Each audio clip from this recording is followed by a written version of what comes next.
오늘 하나님의 말씀은 출애굽기 6장 14절부터 27절까지의 말씀입니다. 오늘 본문에는 모세와 아론의 조상들의 족보가 나옵니다.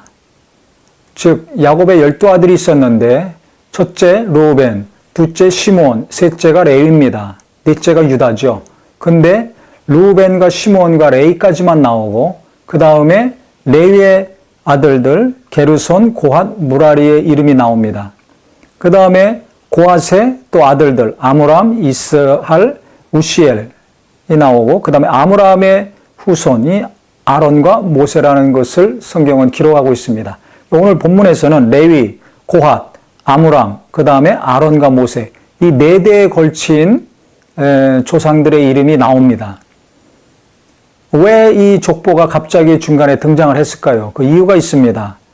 26절에 보면 이스라엘 자손을 그들의 군대대로 애굽 땅에서 인도하라 하신 여호와의 명령을 받은 자는 이 아론과 모세요.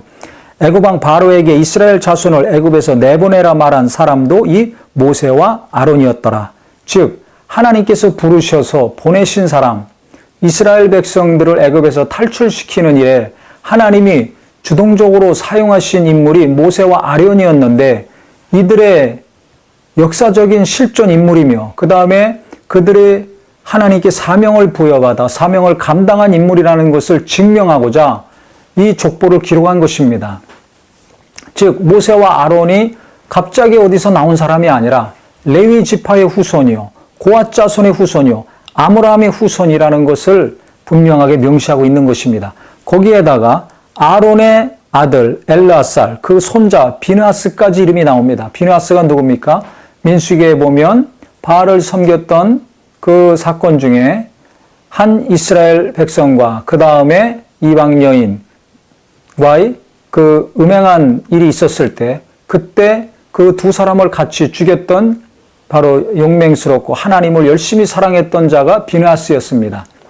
또 이 아론의 후손들은 나중에 제사장으로서의 역할을 하게 됩니다. 그래서 하나님이 구별하셔서 사용하신 그 아론의 후손들, 또 특별하게 하나님이 정말 귀하게 여기셨던 비느하스, 이 이름들이 등장하는 것은 아론과 모세가 중요한 인물이다.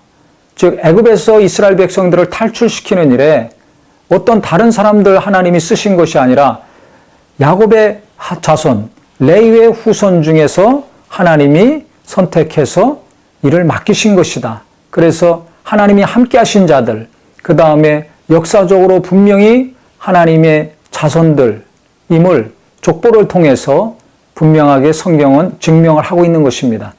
그래서 우리가 신앙생활할 때 어떤 가문을 이루어야 될 것인가? 많은 사람들이 있지만 성경에 족보가 나올 때마다 다 의미가 있습니다. 하나님이 함께 하신 자들과 그렇지 않은 자들 나누어질 때 족보가 나옵니다.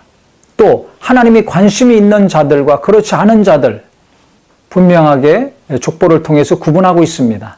예수 그리스도도 마찬가지입니다. 마태복음의 1장에 보면 아브라함과 다윗의 자손 예수 그리스도에 세결하면서 예수님의 그 족보가 쭉 나옵니다. 믿음의 계보, 왕의 계보를 통해서 예수가 탄생을 하셨죠. 오늘 본문을 통해서 우리가 깨달아야 될 것은 그렇다면 나의 계보는 어떻게 되어야 될 것인가? 앞으로 주님 오시는 날까지 우리 후손들이 계속 생겨날 것입니다. 그 후손들에게 나는 어떤 조상이 되어야 될 것인가? 믿음의 조상, 하나님이 함께 하신 자, 하나님이 쓰신 자, 하나님이 귀한 일을 맡기시고 큰 사명을 감당한 자로서 후손들에게 기억되고 기록되기를 예수 이름으로 축원합니다. 믿음이 없는 분들을 족보를 귀하게 여깁니다. 그렇다면 우리는 영적인 계보, 믿음의 족보를 써내려 가야 될 것입니다. 세상에서 큰 일을 하고 입심양명한 거 귀하게 여깁니다. 그렇다면 믿음의 계보에서는 영적인 족보를 쓰는 자의 입장에서는 하나님이 함께 하시고 하나님이 일을 맡기시고 하나님이 그를 통해서 역사하셨다는 것이 가장 큰 영광일 것입니다. 그래서 자손들에게 부끄럽지 않는 조상이 되기 위해서 우리가 제대로 신앙생활을 해야 될 것이고 그 다음에 하나님이 함께 하시고 큰 일을 맡기시기 위해서 하나님께서 연단하시고 준비시키시는 자가 되셔서 지금의 고난 때문에 어려워하지 마시고 낙심하지 마시고 이 연단이 지나가면 때가 참에 하나님이 귀한 일, 좋은 일을 맡기신다는 것을 소망하셔서 오늘 말씀을 통해서 자손에게 부끄럽지 않은 신앙인이 되어야겠구나. 후손에게 귀감이 되는 참 믿음을 내가 가져야 되겠구나. 세상 일만 성공시키려고 애쓸 것이 아니라 하나님 일에 쓰임받고 하나님 일을 성공시키는 자가 되어야 되겠구나 결심하셔서 마음과 생각이 하나님께로 돌이키고 그 다음에 후손들에게 정말 귀한 것을 남겨줄 수 있는 큰 도전과 소망을 줄 수 있는 귀한 삶이 되시기를 예수 이름으로 축원합니다.